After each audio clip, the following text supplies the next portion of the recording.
imensa alegria e satisfação que começamos mais um episódio do Queridinho de Jaú. Vou intitular assim porque sim. Fala comigo, Jaú. E hoje nós trouxemos ele, um apóstolo. E vocês devem estar imaginando por que, Luiz? Eu estou maratonando The Chosen, tenho muitas dúvidas sobre o assunto. Apóstolo, você apresente para nós, por gentileza. Olá para você que está sempre aí assistindo o podcast Fala Comigo, Jaú. Eu sou Rodrigo Oliveira, apóstolo, pastor do Ministério Apostólico Shalom. Estamos trabalhando e hoje nós estamos aqui para ver se a gente consegue satisfazer aí as intenções, as dúvidas e os desejos do coração do nosso querido apresentador. Será que ele vai me pegar de calça curta? Tô preocupado, hein? Eu espero que não, porque eu quero as respostas hoje. Apóstolo, vamos lá então. Como que a minha primeira dúvida que eu acho que a gente tem que fazer mesmo é para você se apresentar um pouco para nós, o que o apóstolo faz, como funciona, a religião do apóstolo, como é que é bem democrático e eclético. A gente gosta de apresentar tudo, porque às vezes é lógico para mim, mas às vezes pro pessoal que está em casa não. Então se apresenta um pouquinho para nós, conta um pouquinho sua história, vamos saber um pouco mais agora. Correto. Bom, a nossa história aqui em Jaú começou em 2002, quando eu comecei a namorar minha esposa jauense, né, nascida e criada, a Juliana. E em 2004 nós casamos, em 2004, no nosso casamento, eu vim embora para Jaú. Eu sou de Bauru, nascido e criado, sou bauruense, nascido e criado. E desde 2004, desde março de 2004, eu moro aqui em Jaú, né? E fiz carreira no ramo de material de construção, todo mundo me conhece, muita gente que vai assistir com certeza vai comentar e vai lembrar. O famoso Oliveira da Construmarques, ou Oliveira do Pascano, todo mundo conhece. Legal. Né? E assim a gente começou. Na carreira evangélica, eu estou desde os 11 anos. Né? Eu passei a frequentar uma igreja cristã a partir dos 11 anos, quando minha mãe teve um problema de câncer no colo do útero. E então foi um tio meu que havia se convertido.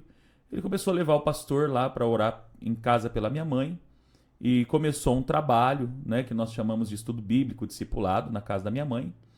E ali eu comecei a me interessar, né? E na verdade o que mais me chamou a atenção foi ela ter levado, a esposa do pastor ter levado o violão para poder fazer louvores, né? E ela começou a tocar e aquilo me encantou, porque eu sempre fui muito amante de música, sempre foi sonho, né, ser músico.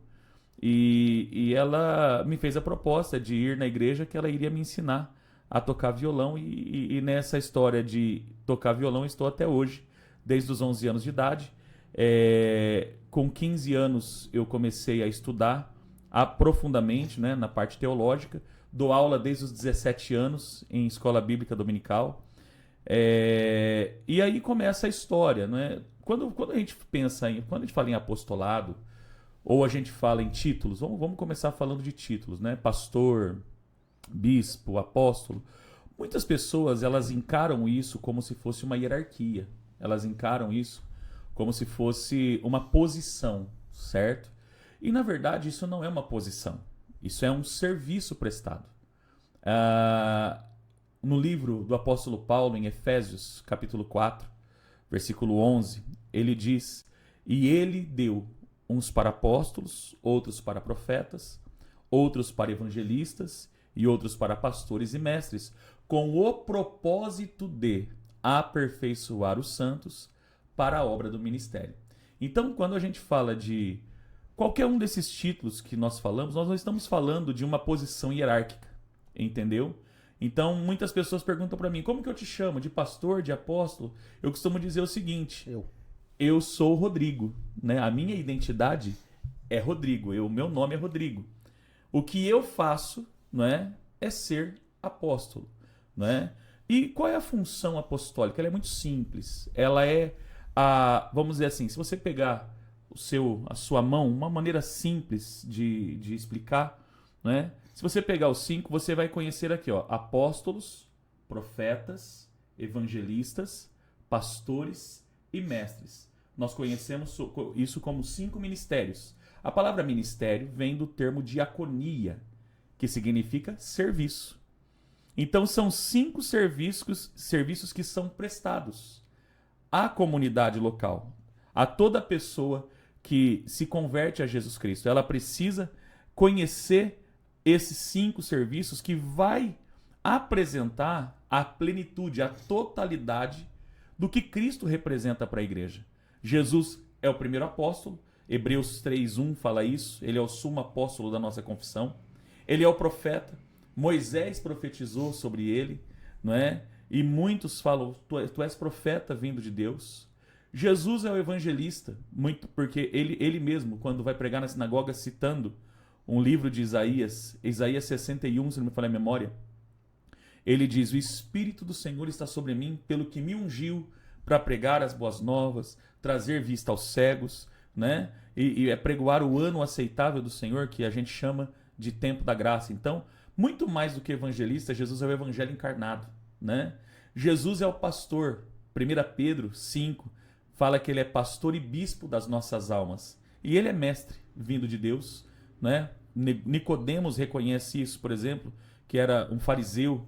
E em João, Evangelho de João... Eu conheço ouvindo The Chosen. Isso, Evangelho de João, capítulo 3, na conversa, no diálogo... Primeiro episódio, aliás, primeira temporada do The Chosen mostra essa cena. Mostra. Não é? E ali ele tem um diálogo com Nicodemos, e Nicodemos maravilhado com as obras que Jesus fazia, e Nicodemos reconhece, nós sabemos que tu és mestre vindo de Deus, porque ninguém pode fazer os sinais que você está fazendo se não fosse pelo Espírito de Deus. Então nós sabemos, eu reconheço que tu és um mestre vindo de Deus. Então esses 5 ministérios, ele aponta para a plenitude da representatividade de Cristo para a igreja. Jesus não é só pastor, Jesus não é só mestre, Jesus não é só evangelista, Jesus não é só profeta e Jesus não é só apóstolo. Ele é os 5. E a Bíblia diz que, ali em Efésios 4:10, ele fala, aquele que subiu, não é, apontando para a ressurreição, é o mesmo que desceu. E quando ele sobe, ele distribui dons aos homens. E aí, Paulo ele completa dizendo, e ele deu uns para apóstolos, para profetas, evangelistas, pastores e mestres. Então vamos lá, a função apostólica. O apóstolo ele é o mais baixo daqui da mão de todos os ministérios. Porque esse é o que fundamenta todos os outros. Ele... Mais baixo por hierarquia não, ou mais baixo não, por... Não é hierarquia. Mais baixo porque ele é o que carrega o peso maior. Ok. Porque ele tem que dar suporte. Olha aqui, é como se fosse um alicerce. Ele tem que dar suporte para todos esses. Além de tudo, sobre esses vem a responsabilidade de toda uma comunidade ou da igreja. Ele se move em todos os outros ministérios. Então, o apóstolo, ele pode ser um profeta. Ele pode estar como profeta, ele pode estar como evangelista, ele pode estar como pastor e ele pode operar como mestre. Ele carrega os outros 4, entendeu? Costumo dizer que para você ser um bom apóstolo, você precisa no mínimo ser um bom desses 3 aqui. Desses 4, aliás, entendeu? E aí entra a função do apóstolo, que envolve paternidade, você dar direção para pessoas. É muito mais do que você cuidar. É você apontar o caminho, apontar a direção. Apresentar, Paulo fala muito a respeito disso, sobre a sua função, o apóstolo Paulo, que é apresentar os homens perfeitos a Deus, né? Não perfeito no sentido de sem erro ou sem mácula, mas no sentido do conhecimento da palavra, no conhecimento da plenitude de Cristo, entendeu? Além de outras coisas que envolvem a função apostólica, entendeu? Uma das coisas que mais me surpreendeu, eu não sei, de fato, quanto... Eu sou uma pessoa muito leiga e me coloco no lugar de leiga. Eu não sei o quanto a gente pode levar The Chosen a pé da letra, que é verdade aquilo, que é entretenimento aquilo. Eu não sei. Mas o que acontece? Ali é muito claro quando Jesus mostra que os apóstolos não são nada mais, nada menos do que pessoas errantes. Servos, né? E Servos. pessoas, seres humanos, homens de carne e osso. A única coisa que eles querem e fazem e que Jesus quer deles é se entregue a mim. Apenas. E que seja, no caso, a palavra de Deus e que evangelize. Caminhe comigo. Caminhe comigo. Perfeito. Eu gosto do The Chosen. Como você tá maratonando ele, eu vou falar para você. Logicamente, existe toda uma romantização. Né? A romantização é dentro do... Vamos colocar dentro da teologia, da interpretação bíblica. Né? A disciplina teológica que ensina a interpretação bíblica é a hermenêutica. E dentro da hermenêutica, a hermenêutica ela me permite conjecturar, todavia, sem retirar as verdades bíblicas, não é? Então, ali o autor, né, o autor do The Chosen, ele se valeu, né, da romantização e faz parte, né? Você pega, por exemplo, a história, não sei se você já chegou nesse episódio, da história de Tomé, junto com uma moça, né? Então ali existe... Eu tô na parte que ele cura, que é aquela que toca no manto dele. Sim, a mulher do fluxo de sangue. Do fluxo de sangue. É nessa parte que eu tô. Isso. Entendeu? Então existe toda uma romantização. E aí dentro, né, logicamente dentro das histórias bíblicas, ele vai colocando, ele vai apresentando, né, alguns pontos que ele, né, para poder desenhar a história. E o que eu mais acho lindo nessa história é que você vê claramente o que Jesus espera da igreja. O que Jesus espera? Existe uma palavra que se chama discipulado. E esse é o principal mandamento de Jesus para a igreja. Mateus 28:19, ele diz: Ide por todo o mundo, fazei discípulos, batizando-os em nome do Pai, do Filho e do Espírito Santo, e ensinando-os a guardar aquilo que vos tenho ordenado. E como que nós vemos o discipulado ali? Muitas pessoas encaram, né, dentro do evangelicalismo hoje, as pessoas encaram, vamos falar de igreja, as pessoas encaram a igreja como culto. Então, é um dia da semana que você vai, você escuta uma palavra. Uma obrigação. É uma obrigação. Você coloca ali um dízimo, uma oferta. Você traduzir para Pai, do Filho e do Espírito Santo. Siri participou com a gente. Desculpa, o Siri tá aqui. Imagina. E ali se torna uma obrigação religiosa. E você percebe claramente ali na série The Chosen que não existe essa obrigatoriedade. Por quê? É além do que um ensino, é além do que uma apostila, é além do que uma Bíblia. É convivência. Convivência. E o mais interessante é a entrega, né? É a entrega. E gera muita familiaridade. E essa entrega ela é tão maravilhosa porque esse relacionamento, o que ele espera dos seus discípulos? Que os seus discípulos o conheçam. Entendeu? Da mesma maneira que ele conhece os seus discípulos. E como que você vai se deixar conhecer por alguém? Convivendo com ela. Por que Jesus estabeleceu a convivência? Você pode perceber em vários momentos que Jesus está sempre sentado com eles à mesa. À mesa. Sempre à mesa. Porque a mesa fala muito. A mesa, primeiro, ela coloca qualquer pessoa em um pé de igualdade. Então Jesus ele não se coloca como maior. Ele se coloca como igual. E a maior prova disso está você vai ver a cena, né, agora dessa próxima temporada, conhecida como a cerimônia do lava-pés.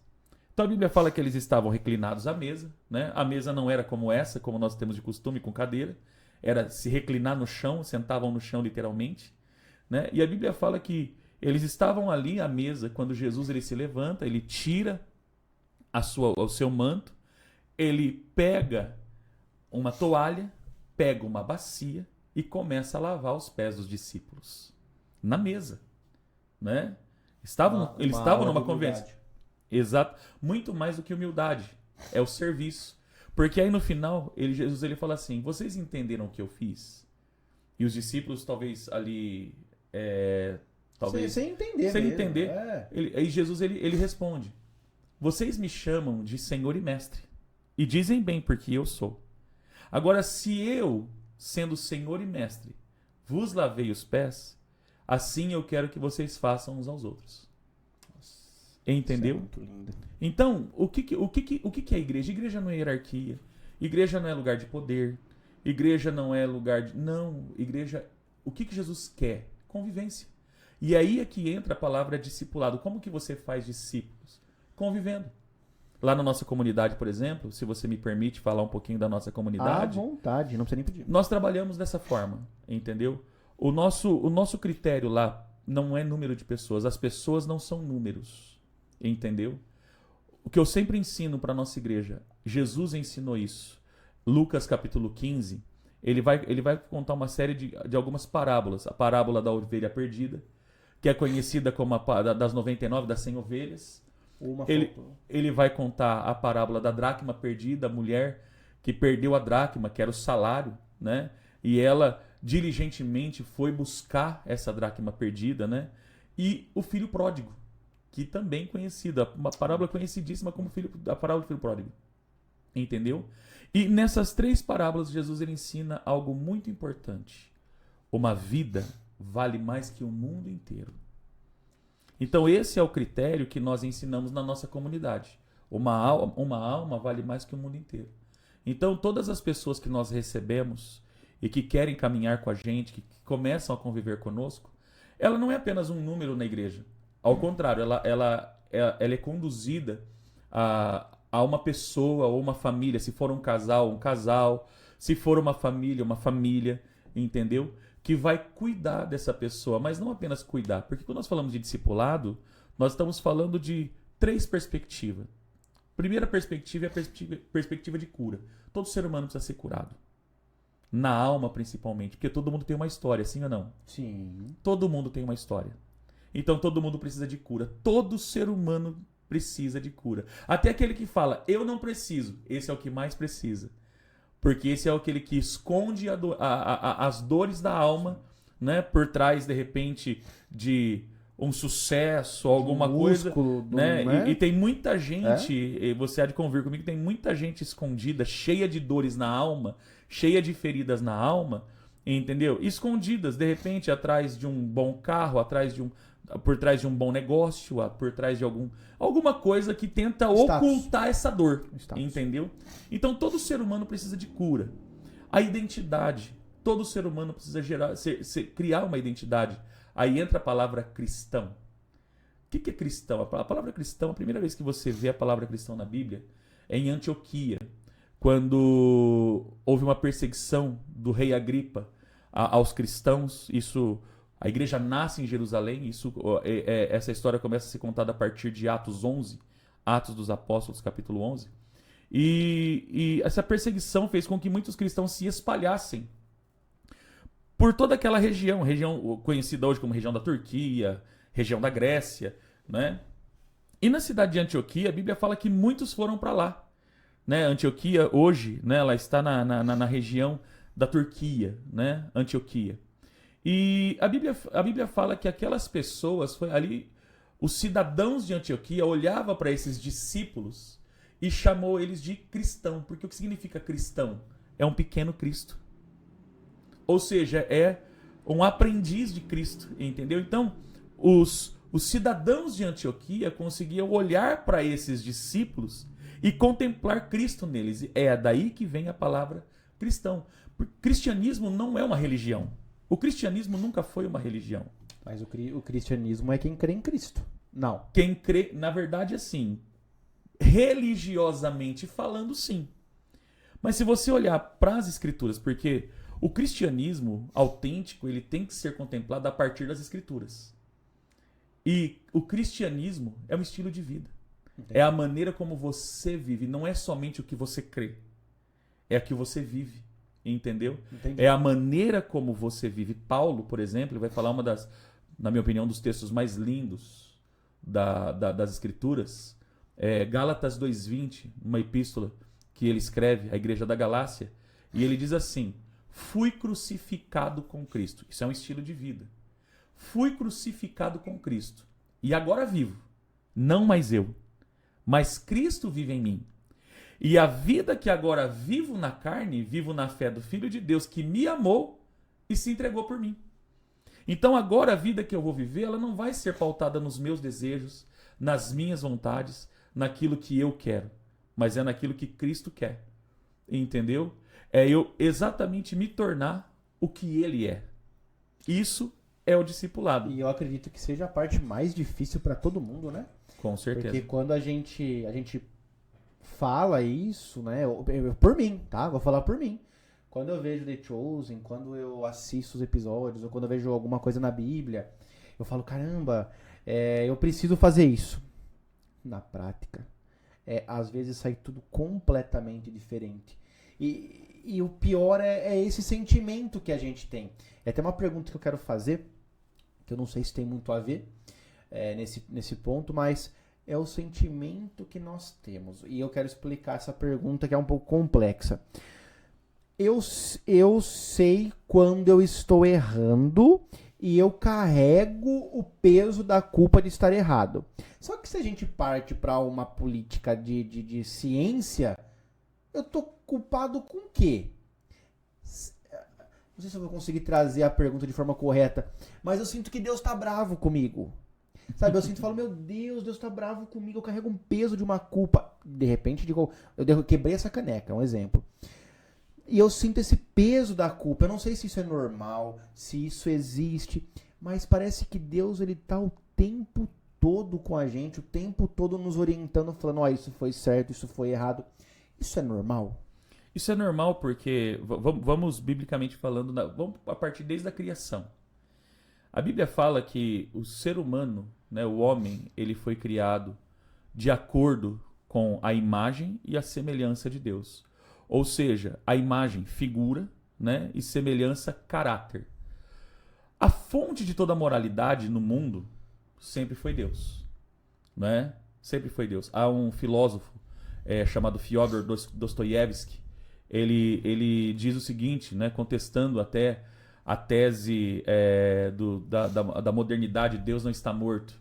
E ele diz o seguinte: se Deus não existe, então tudo é permitido. Porque Deus é a fonte de toda a moralidade. E toda essa moralidade, antes de se tornar uma lei, por exemplo, a partir de Moisés, o homem já carregava isso nele. Por quê? Quando Deus coloca o homem na terra e ele planta um jardim no Éden, na sua presença, ele coloca uma árvore chamada árvore do conhecimento do bem e do mal. E fala para o homem: não coma desta árvore, porque a partir do dia em que você comer, certamente você morrerá. Certo? E a partir do momento que o homem desobedece por causa de uma conversa que a mulher teve com a serpente, entendeu? E eles desobedecem a Deus, a Bíblia fala que há uma queda. Então, a partir dali, o homem, ele é inclinado para o mal. Totalmente inclinado para o mal. O tempo passa muitas gerações, a gente não consegue muitas vezes entender, porque quando a gente pega de Gênesis 1 a Gênesis 6, parece que são apenas 6 capítulos da Bíblia, mas se você pegar o tempo, e os homens viviam muito naquele período, que a vontade de Deus é a longevidade. Então, quando a Bíblia fala que Matusalém viveu 900 e tantos anos, literalmente ele viveu 900 e tantos anos, porque essa era a vontade de Deus. Então, se nós pegarmos de Gênesis 4 até Gênesis 6, nós estamos falando de 10 gerações. 10 gerações, cada um vivia uma média de 900 anos, então nós estamos falando uma média de 9.000 anos. Certo? Muito tempo, hein? Exato. Aí chega o tempo de Noé. O homem cai. Mais uma vez, começa a fazer coisas desastrosas. A Bíblia fala que Deus, ele se arrepende de ter criado o homem. Mas havia um homem na terra chamado Noé, que achou graça aos olhos de Deus. E a Bíblia fala que Deus então recomeça com Noé e toda a sua família. Porque o projeto de Deus sempre foi família. Certo? Então, cai o dilúvio. E na verdade o dilúvio não foi só chuva. É isso que muitas pessoas também precisam entender. Se a gente pegar e ler com propriedade Gênesis 6, a Bíblia fala que as comportas do abismo, elas foram abertas. Então imagina que todas as águas do mar, que é muita água, elas subiram acima do Monte Everest. Então era água que descia e água que subia. Entendeu? Então tudo se acaba ali. E tudo recomeça depois que as águas voltam. Certo? Por que eu estou contando toda essa história para você? Porque quando as águas descem, a Bíblia fala que Noé sai da arca e ele vai oferecer um sacrifício ao Senhor. Um sacrifício de louvor, um sacrifício de adoração. E a Bíblia fala que Deus recebe aquele sacrifício E Deus ele faz uma declaração. Eu nunca mais vou destruir a terra através do dilúvio. Porque o homem, o ser humano, ele é totalmente inclinado para o mal desde o seu nascimento. Por quê? Então o que acontece? Explicando a sua pergunta, né? Respondendo a sua pergunta. Todo ser humano, ele carrega em si a moralidade que vem de Deus. Entende? Claro. Todo ser humano carrega, porque ele recebeu a semelhança de Deus. Todavia, ele se tornou uma pessoa má. Entendeu? Por causa do pecado. Não estou falando, pecado não é o que você pratica, é o que habita em você. Entendi. É o mal que habita em nós, entendeu? E todo ser humano vive isso. O apóstolo Paulo, por exemplo, que é a figura mais importante do cristianismo, no capítulo 7 de Romanos, na carta aos Romanos, ele diz assim: o que eu faço eu não entendo. Porque o bem que eu quero fazer, eu não faço. E o mal que eu não quero fazer, esse eu faço. E se eu faço o mal que eu não quero, já não sou eu que faço. Mas é o pecado que habita em mim. Então o que acontece conosco é... O pecado que habita em você te inclina, ou me inclina, todo ser humano é assim. Enquanto nós estivermos nesse corpo mortal, todo ser humano é assim. Não existe ser humano perfeito. Nenhum. Um ponto que bateu muito forte em mim, e é uma passagem muito real, que transmite exatamente o que sou eu. Que foi quando Tiaguinho chega lá e fala: Senhor, e eu? Né? Todo mundo sendo curado e eu não. Por que eu não? E você vê o transtorno que ele tava de pedir aquilo. Uma crise. Por que eu não? Nossa, e quando Jesus vira pra ele e fala, né? Fala, porque você vai provar para os demais que é diferente, que é especial, que mesmo com essa condição, você ainda acredita na palavra de Jesus. Nossa, palavra de Deus. Eu fiquei assim... Porque creu não por aquilo que Cristo fez, mas por quem Cristo é. Por Essa quem é a diferença. Cristo é. Entendeu? E aquele é o principal ponto, né? Qualquer momento de dificuldade, e dificuldade de verdade, que é um Exato. diagnóstico, que é um medo, que é uma insegurança, a gente fala: Senhor, por que você me abandonou? Por que... Aí entra o conflito. Porque qual que é o conflito? A moralidade que existe já em você, independente de Bíblia, independente de religião, independente de qualquer coisa, todo ser humano carrega o seu nível de moralidade. Entendeu? Sim. Todo ser humano carrega. Não importa, todo ser humano. E isso vem da criação, isso vem de Deus. E isso conflita com o quê? Com o pecado que habita em você. Sim. Então o que acontece? Como você falou, pô, eu sei que eu estou fazendo errado. Eu sei que está errado.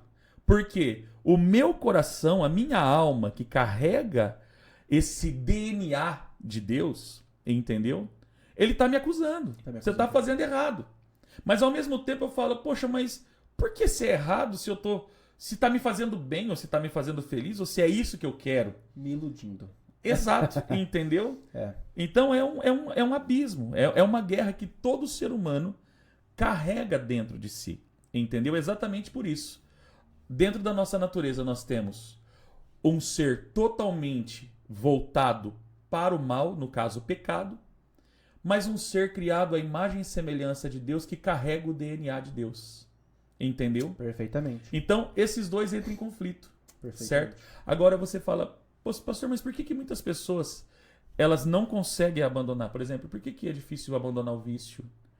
Por que é difícil, por exemplo, abandonar pessoas que vivem, por exemplo, na perversão sexual? Por que é difícil a pessoa abandonar a pornografia, adultério, enfim? Por que é difícil? Porque sozinho a gente nunca vai conseguir.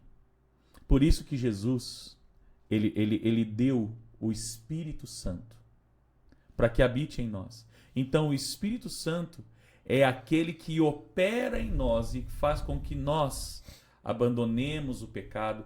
Aí você fala: mas aí fica mais fácil? Fica porque você tem a ajuda do Espírito Santo.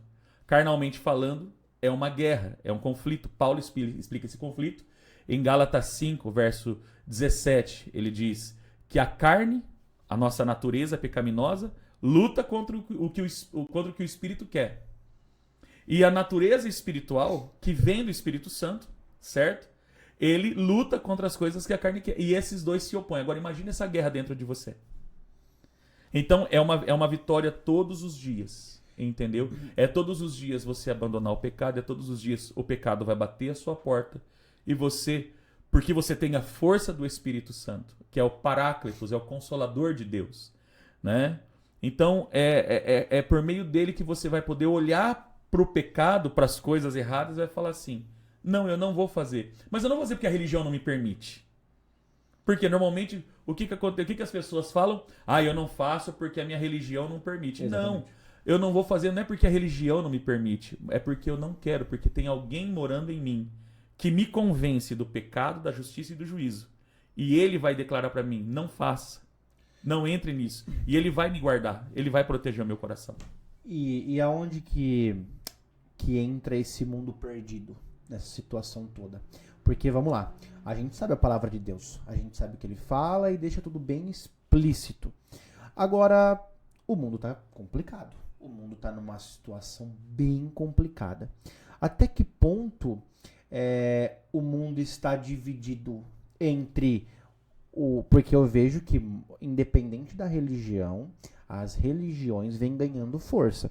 As igrejas vêm ficando mais lotadas. É a minha opinião, o meu ponto de achismo. E eu deixo à vontade para o apóstolo discordar à vontade. Mas as religiões vêm ganhando força. Assim como o mundo do mal, ou o mundo, enfim, o outro lado do mundo, ele também vem ganhando força.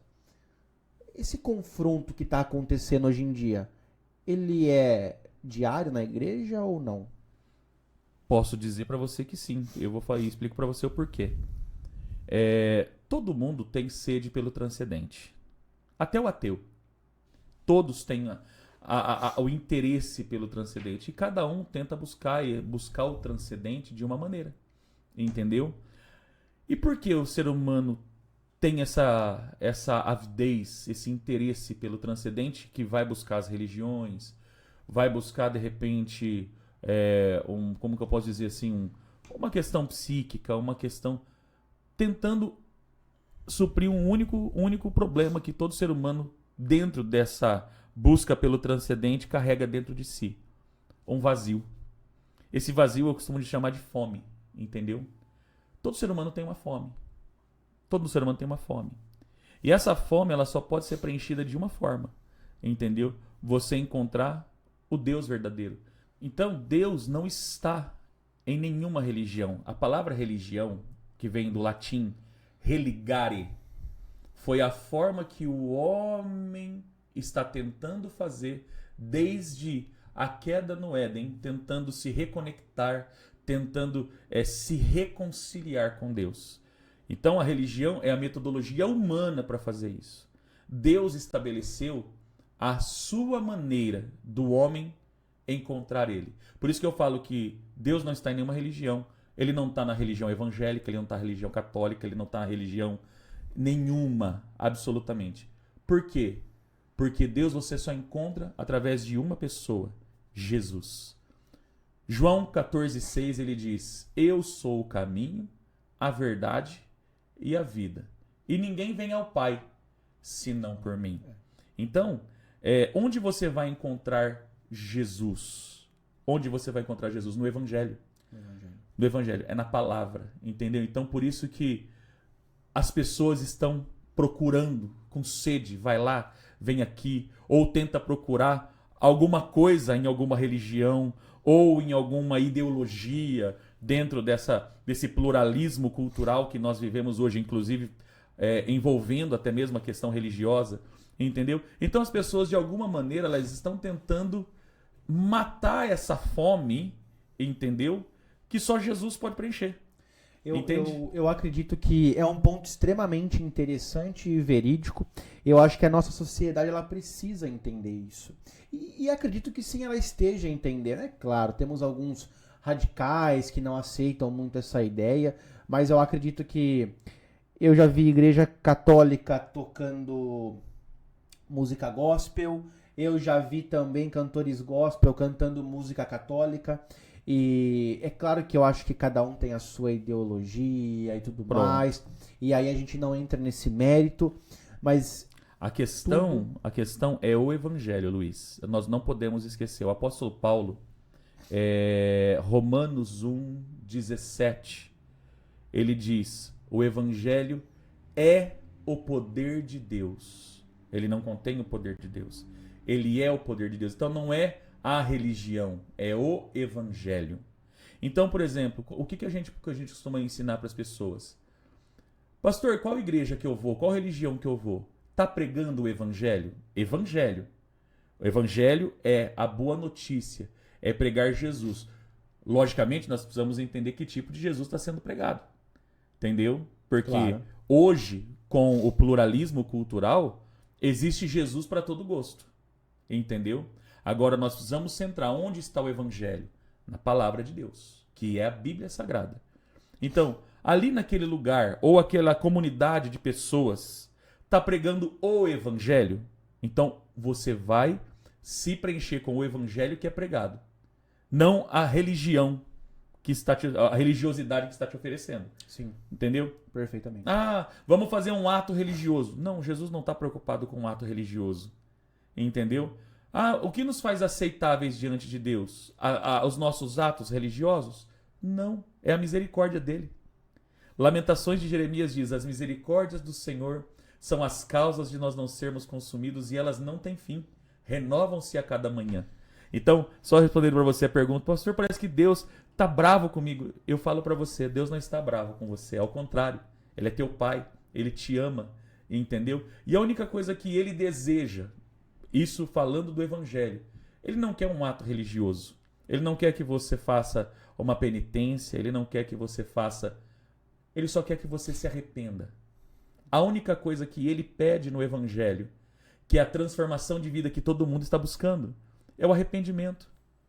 Quando Salomão acaba de construir o templo em Jerusalém, o primeiro templo de pedra, que até então era um tabernáculo, e ele vai consagrar aquele templo, a Bíblia fala que ele tem uma experiência e Deus começa a falar com ele. E um dos pontos altos desse diálogo de Salomão com Deus ele fala assim: se o meu povo, né, que se chama pelo meu nome, se humilhar e orar e buscar a minha face e se converter dos seus maus caminhos, então eu ouvirei dos céus, perdoarei os seus pecados e sararei a sua terra. Então a transformação que as pessoas estão buscando é no arrependimento. Mas o que é arrependimento? É ter apenas a consciência do pecado? Não. A palavra arrependimento, ela vem de um termo hebraico chamado techuvá. E techuvá significa retornar à origem. Entendeu? É como se fosse, resumindo, você tem o seu aparelho celular. É como se você estivesse dando um reset. É o famoso resetar. Sim, claro. É isso que Deus está falando. É você voltar de maneira à sua origem. A nossa origem é em Deus. A nossa origem não é na religião. A nossa origem é em Deus. Só que o que acontece? As pessoas estão procurando Deus dentro da religião e estão cada vez mais insatisfeitas. É verdade ou é mentira? Não, totalmente. Elas estão buscando Deus nas religiões e elas estão cada vez mais com fome. Totalmente. Sendo que a única coisa que ele pede, que Jesus, a pregação de Jesus... Qual que era a pregação de Jesus? Amor. Sim, ele é amor. E ele ensinou o amor. Mas a pregação básica de Jesus é: arrependa-se. Arrependimento. Volte. É fazer o caminho de volta. Entendeu? Sim. É perceber onde você errou e começar a trilhar. Desfazendo, aí entra a questão da renúncia, se desfazendo, se desligando de tudo aquilo que um dia te afastou de Deus. E isso é o que vai gerar transformação. Por isso que muita gente não entende. Por exemplo, o cara matou, roubou, fez isso, fez aquilo, agora está na igreja, está salvo. Está, porque ele se arrependeu. Quem não errou um dia? Quem não pecou um dia? Tem o único, Entende? O único pecado que acho que é imperdoável. A blasfêmia contra o Espírito Santo. Isso. Entendeu? Jesus, inclusive, nesse texto, ele diz assim: todos os pecados dos homens serão perdoados. Sabe qual que acontece, Luiz? Nós queremos medir Deus ou medir o julgamento de Deus com a nossa régua. A gente cria a nossa interpretação. Entende? Realmente. E Deus não usa a nossa régua. Em Isaías, ele diz para Isaías: Os meus pensamentos não são os vossos pensamentos. Os meus caminhos não são os vossos caminhos. Entendeu? Assim Claro. como os céus são mais altos, assim os meus pensamentos são mais altos que vocês. Entendeu? O de vocês. Então, as pessoas, não adianta a gente querer medir Deus com a nossa régua. Não. Porque matou, porque... Deus está olhando para o ser humano pecador. E todos precisam de um único caminho para retornar para Deus. E não é a religião, é Jesus. E Jesus, ele só pode ser encontrado no Evangelho. Pastor, então como que eu faço para conhecer esse Evangelho? É simples. Procure um lugar onde se pregue. Não procure uma religião que fale de Deus. Mas procure um lugar onde te ensine o Evangelho. E aí você vai poder viver aquilo que Jesus ensinou em João 8:32. E conhecereis a verdade, e a verdade vos libertará. Pessoal, vocês estão achando o quê? Aqui nós estamos, além. E muito obrigado pelas palavras, viu? Imagina. Apóstolo. E assim, eu também, uma pergunta, um assunto que eu quero entrar, não sei se o apóstolo pode, se não puder, depois nós vamos cortar e vocês não vão nem ficar sabendo. Aconteceu recentemente uma situação que viralizou nas redes sociais e tudo mais, que é o menino The King, The Power, não sei se você chegou a ver ou não. Sim. Eu tenho a minha opinião quanto a isso, eu gostaria de deixá-la expressada aqui.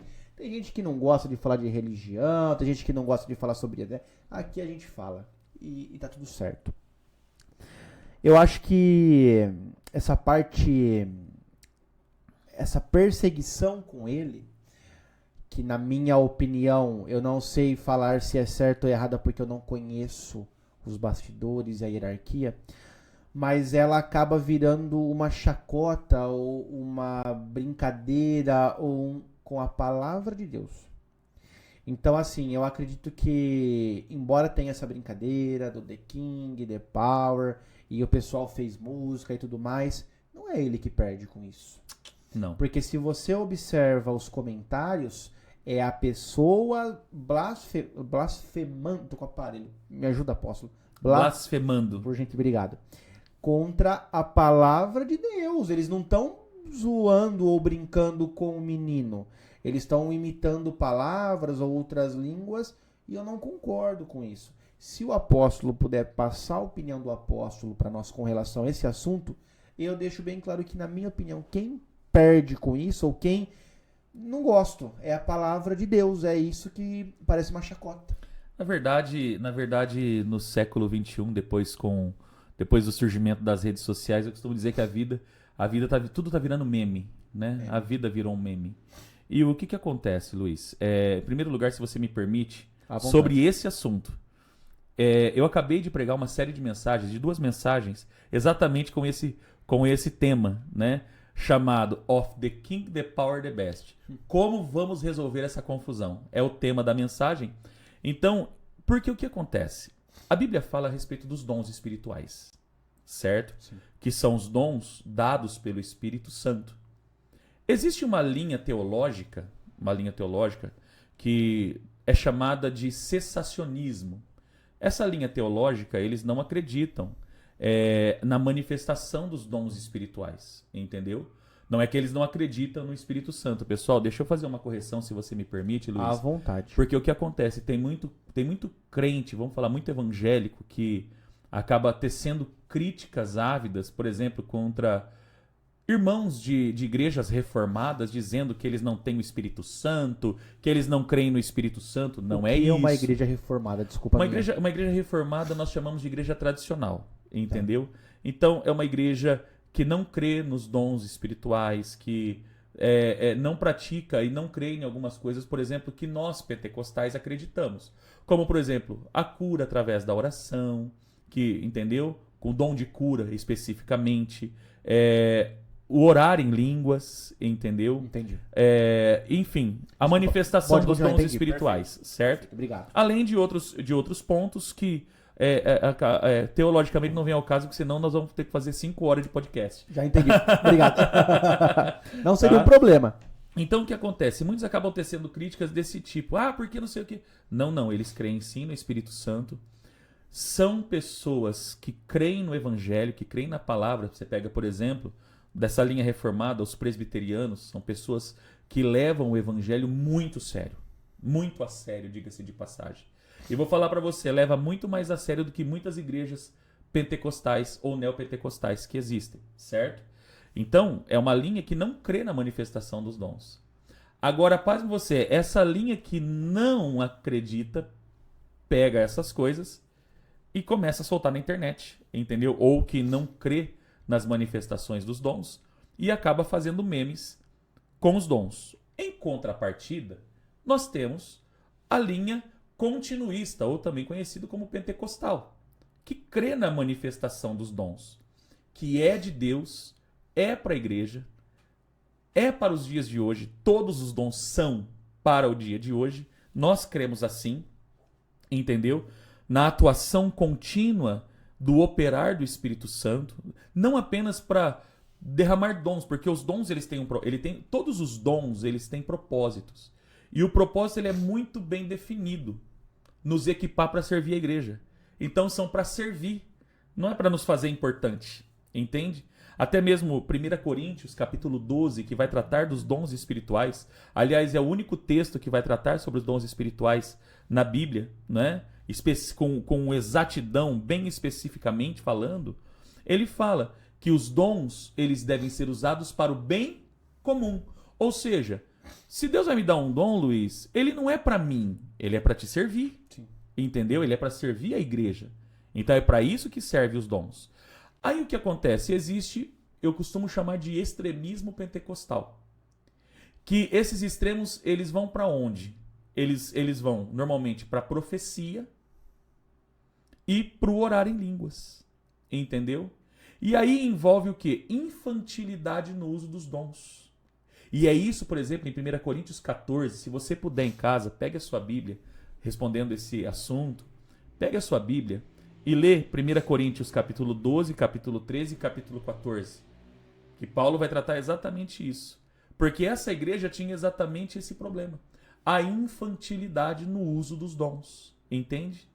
Então, as pessoas... Infantilidade, a gente tá falando de idade ou tá falando de comportamento? Não, de comportamento. Okay. É um comportamento infantil em relação aos dons. Então, vamos supor, Paulo ele explica que quando a pessoa ora em línguas, ela não está orando, ela não pode falar para as pessoas. Porque enquanto ela está orando, a sua mente está infértil, mas o seu espírito ora. Então Paulo não está dizendo que não é para orar em línguas. O que Paulo está falando? Quando vocês forem se dirigir à igreja ou uma pessoa, não vá falando em línguas, fala palavras inteligíveis para que essa pessoa seja edificada. Entende? Claro. Aí o que acontece? Pega esse menino, garoto de 15 anos. Pelo que consta, eu vi o deputado Marco Feliciano no último encontro pentecostal das Igrejas Assembleias de Deus, chamado Gideões Missionários da Última Hora, falando que esse menino, a mãe dele está enfrentando um câncer, né, faz 3 anos. O pai não é cristão, entendeu? E não tem nenhum tutor. Então quem ficou de tutor? O pastor. Então eu acredito que esse pastor pegou o menino, pegou a eloquência do menino e, quer queira, quer não, criança, adolescente chama atenção. Quando você vê uma criança, todo mundo para prestar atenção. Extremamente, muito. Talentosíssimo. Muitíssimo inteligente.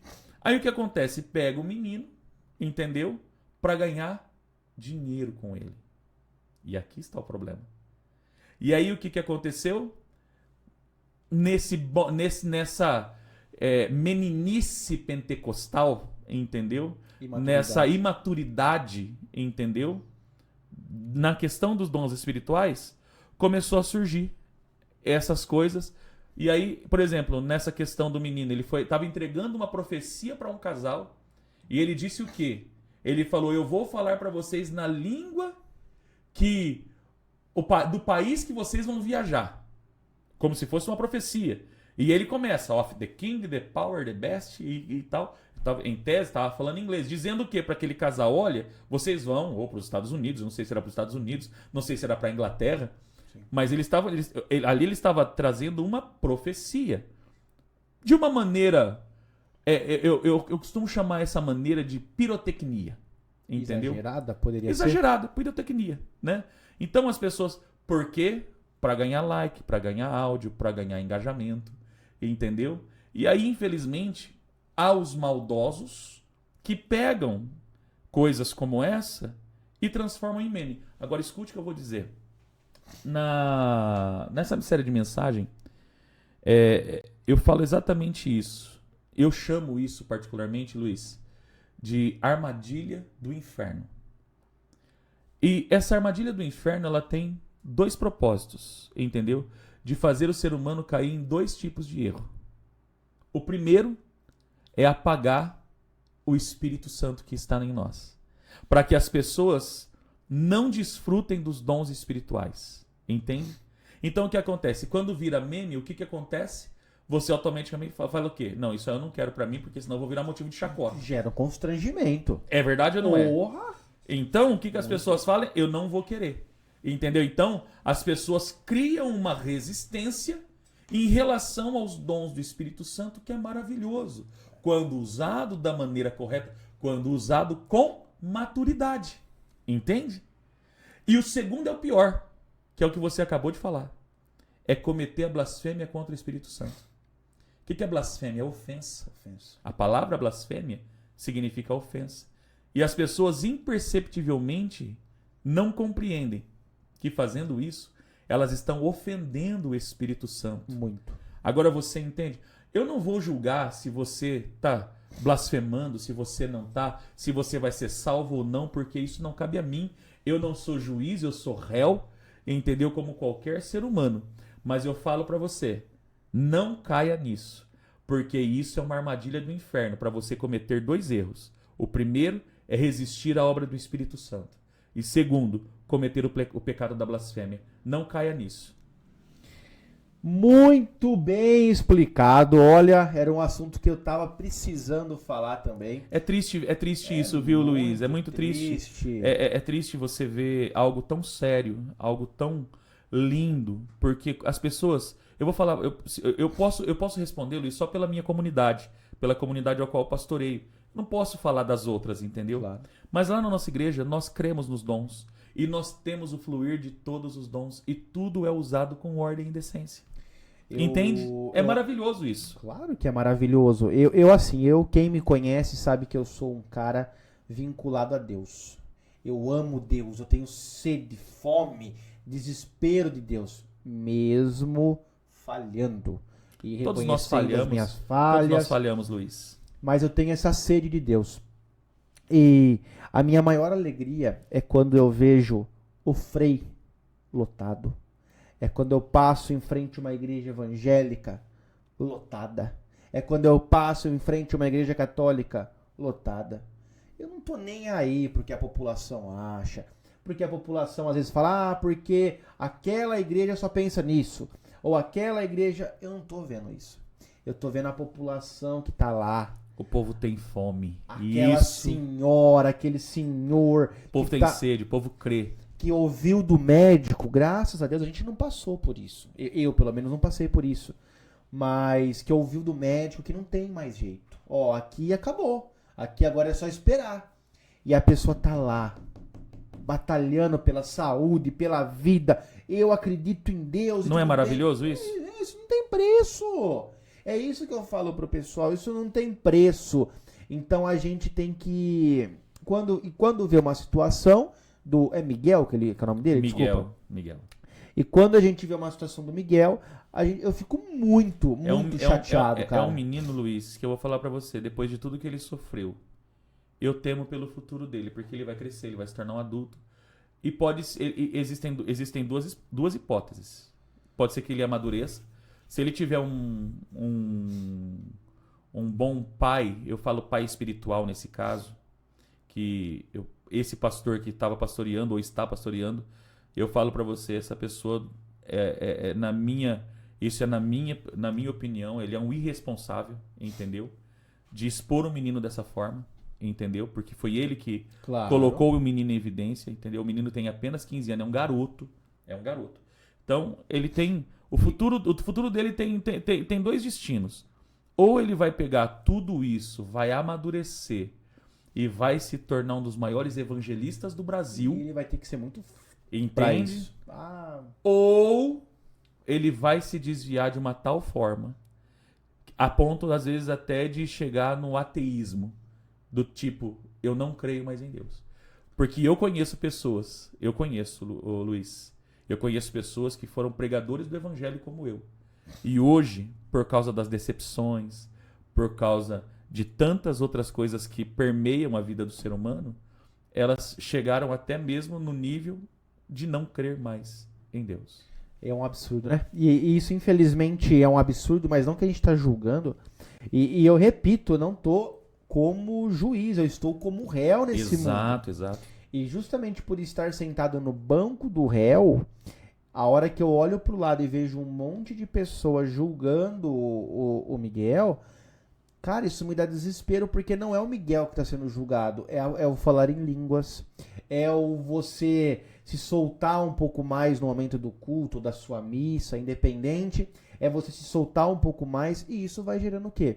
Vergonha. O inimigo, ou o mal, ou cada um que fala como quiser, Exato, do jeito vai que quiser. crescendo. Não, você não vai falar em línguas não, porque é feio. E aí um começa a bater no outro, cara, com isso daí. Quem perde Entende? com isso? Mas é claro. E é esse o meu ponto de frustração. Meu ponto de frustração, sinceramente, não é com o Miguel. Não. Porque, cara, o Miguel, daqui 3, 4 meses, sumiu. Acabou, enfim.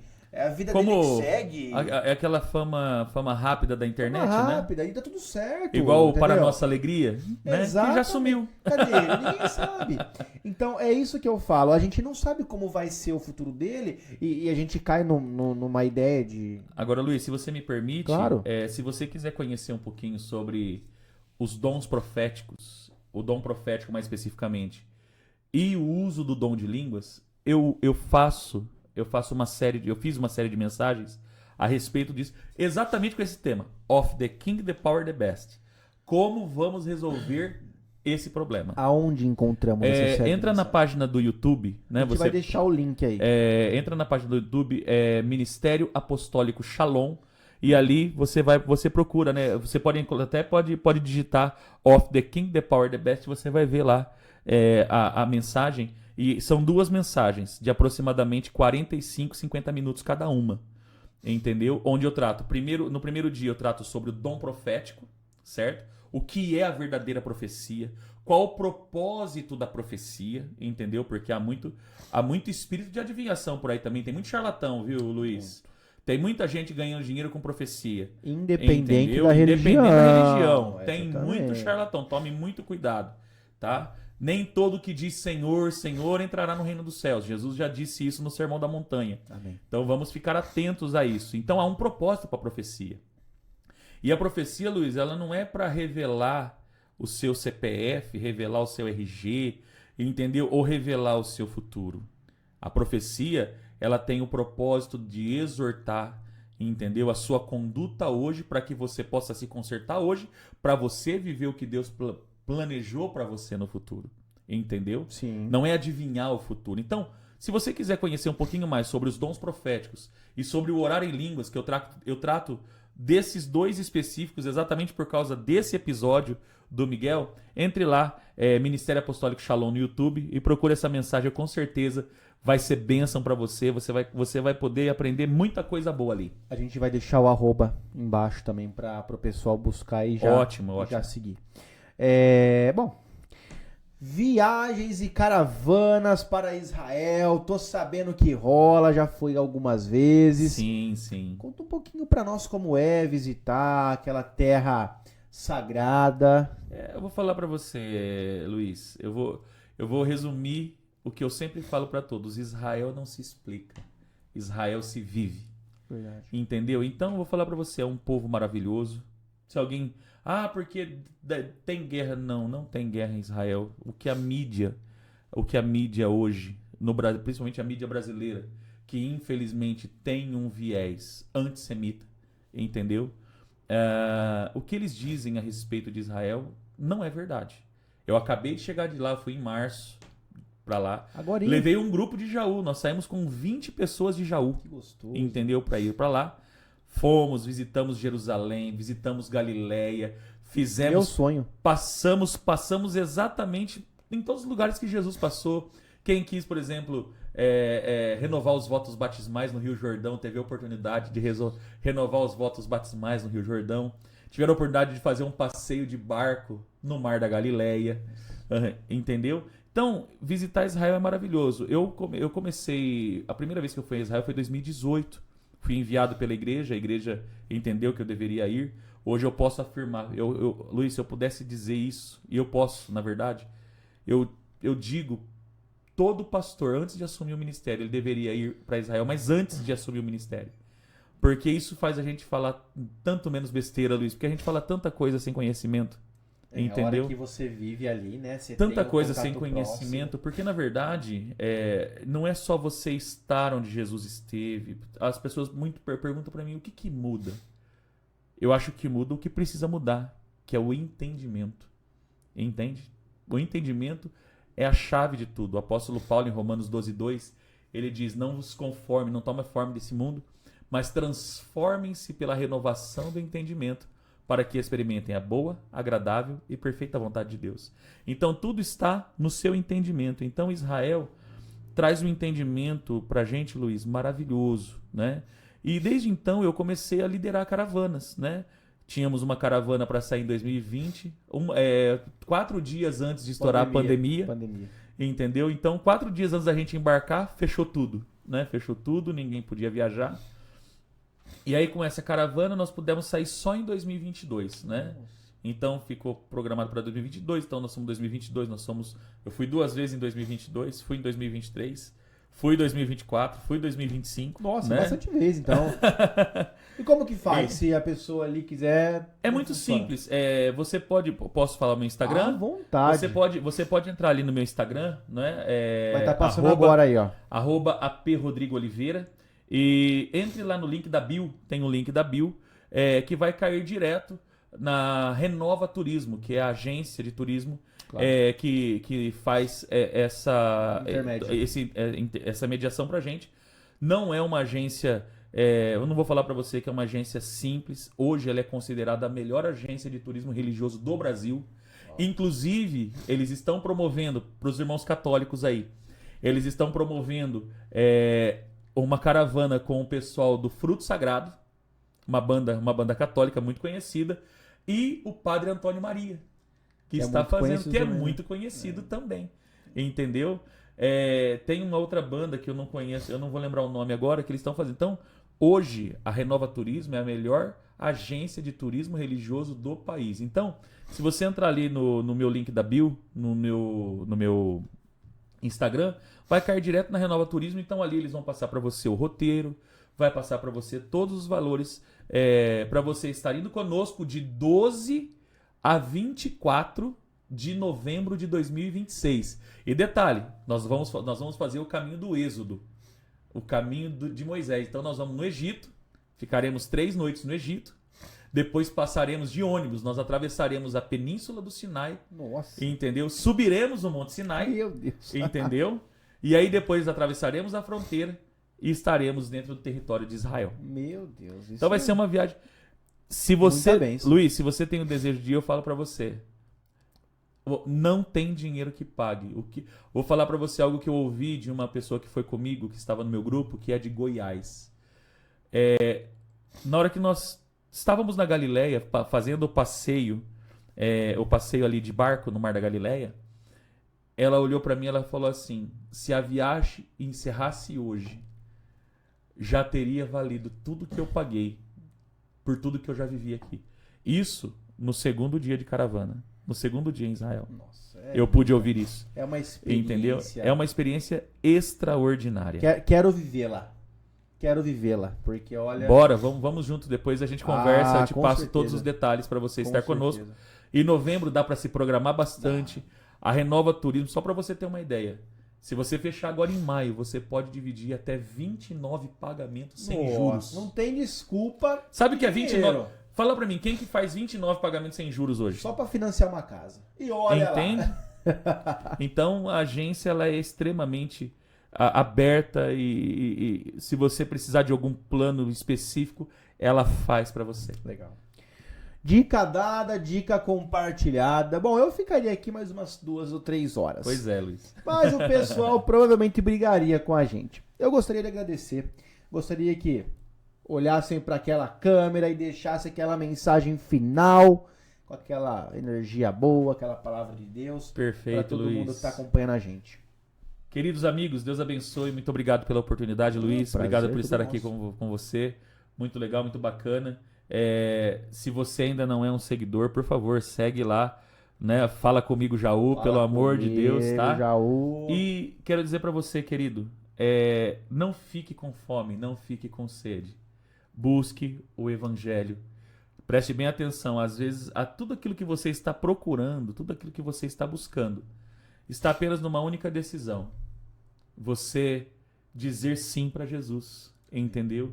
E buscar um lugar onde verdadeiramente você vai aprender acerca do evangelho, que é o evangelho que vai te transformar, que vai te libertar, que vai restaurar você, vai restaurar a sua alma, vai restaurar o teu casamento, vai restaurar a sua família, vai restaurar a sua saúde, vai restaurar todas as coisas. Então, você só precisa de algo. Diga um sim para Jesus, entendeu? Procure ele, que com certeza ele tem coisas extraordinárias para você, certo? Eu me despeço falando para você aquilo que eu falo lá na nossa comunidade. Shalom, shalom. Shalom, né? shalom. Shalom, Pra shalom. quem viu The Chosen, viu que é... E eu vou colocar aquela música inspirada nisso que você falou. Aquilo que parecia impossível... É isso. Aquilo que parecia não ter saída. Não ter saída. Oh, meu Deus. Pessoal, e nesse clima maravilhoso, eu gostaria de agradecer ao apóstolo que esteve com a gente, ao nosso amigo Diego, né? Diego que também tá aqui, acompanhou tudo juntinho com a gente, que fez esse intermédio dessa consultoria, dessa aula sobre Deus. E pessoal, antes que vocês perguntem, aqui toda religião que pregue a palavra de Deus é e vai ser, enquanto eu estiver aqui, será bem-vindo, porque Deus nunca é demais. Deus vai matar a nossa sede e eu espero que... Eu não me interessa quantas pessoas vão ver. Eu quero que apenas uma, se a vida de uma pessoa for movida, tocada pelas palavras do nosso apóstolo... Uma alma vale mais que o mundo inteiro. Uma alma. É essa ovelha que a gente está procurando. Amém? Amém. E até o próximo Fala Comigo, Jaú!